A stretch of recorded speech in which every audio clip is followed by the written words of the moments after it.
We can now bet on the weather through the Chicago Mercantile Exchange. Okay. Starting a couple of years ago, they decided that you could bet on the weather in your locality or your area, and you could bet whether it was going to rain or snow or be good weather, and you can bet on ag produce and whether there's going to be a good crop or a bad crop based on whether you can. The Chicago Mercantile Exchange started to allow betting on the weather in futures markets. Now, here's the rub.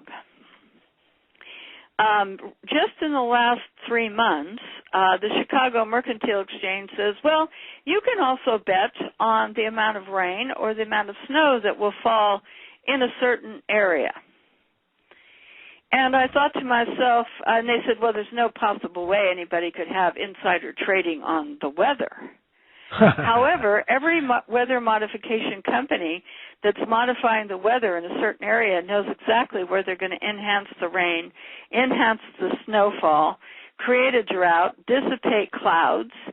Any private company, any private corporation now can hire a company for, so many $1,000s, have them increase the snowpack in some mountain range somewhere, and bet on the Chicago Exchange. You can go to my website, and the National Oceanic and Atmospheric Administration has a listing of some of the weather modification programs ongoing, 66 of them actually, to be quite correct, which will tell you the month of the program, where the program is located, how many pounds of chemicals are going to be used, what months the programs take place, and what location, and who's doing the weather modification and who hired them to do the weather modification. Now, all I have to do is take that data, go down and bet on the Chicago Mercantile Exchange that there's going to be more snow in the Wyoming mountains in this county during this time period. I can bet on the snowfall. I can bet on the rainfall. I can bet on fog dissipation. I can bet on anything now. And these programs and these weather modification companies and private individuals are going to increase what they're doing because they can make a fortune betting on the stock market on this. Wow. So here we have the financial connection of weather manipulation. It's not really a bet. You said that you can bet on it. It's not really even a bet. You just explained that they can go to the company and get the data that has been paid to modify the weather in this particular place and turn around, and that really truly is insider information, and yet go to the Chicago Mercantile Exchange and know that they've got a sure deal and make millions of dollars off of their inside knowledge. That's amazing. It's not even using inside weather knowledge, to make money. it's public knowledge, because for example, the Texas Weather Modification Regulation Department lists all the weather modification programs. I mean, it's public record. They put it, and you can go to their meetings and sit there, and then all you have to do is go down and say, well, they're going to increase the rainfall over here during these months, and bet on it. It's public record that we're doing these programs.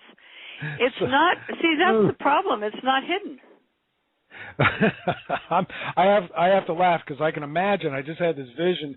Okay, here BP or whoever. I didn't mean to specify them, but they're a good candidate. Whoever is going to make sure we don't have hurricanes in the Gulf of Mexico again this year. Mm-hmm. All those people who are in that company or whatever, or with that government agency, they already know the company or the military is going to stop the hurricanes. So they can make themselves millionaires or perhaps even billionaires going to the Chicago Mercantile Exchange and already knowing that there won't be a hurricane come into the Gulf of Mexico this coming hurricane season based on true data and contracts that have already been handed out. Uh-huh.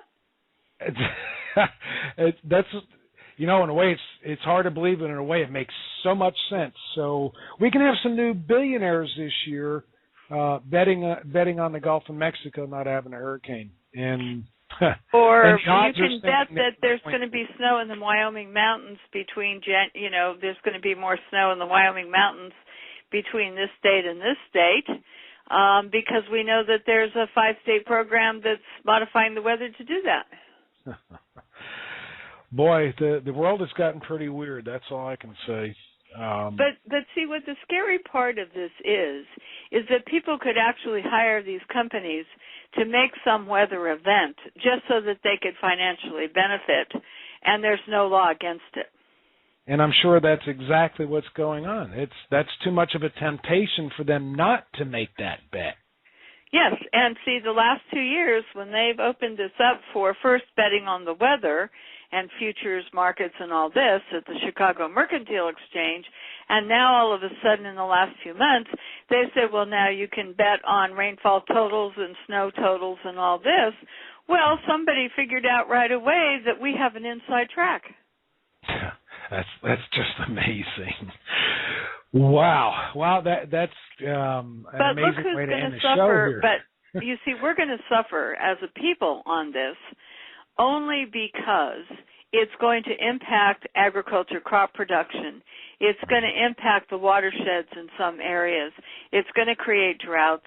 It's going to create adverse weather conditions, and people are going to suffer from those adverse weather conditions. And you see, we're going to pay the eventual price in higher food costs and putting people out of business who are in agricultural fields.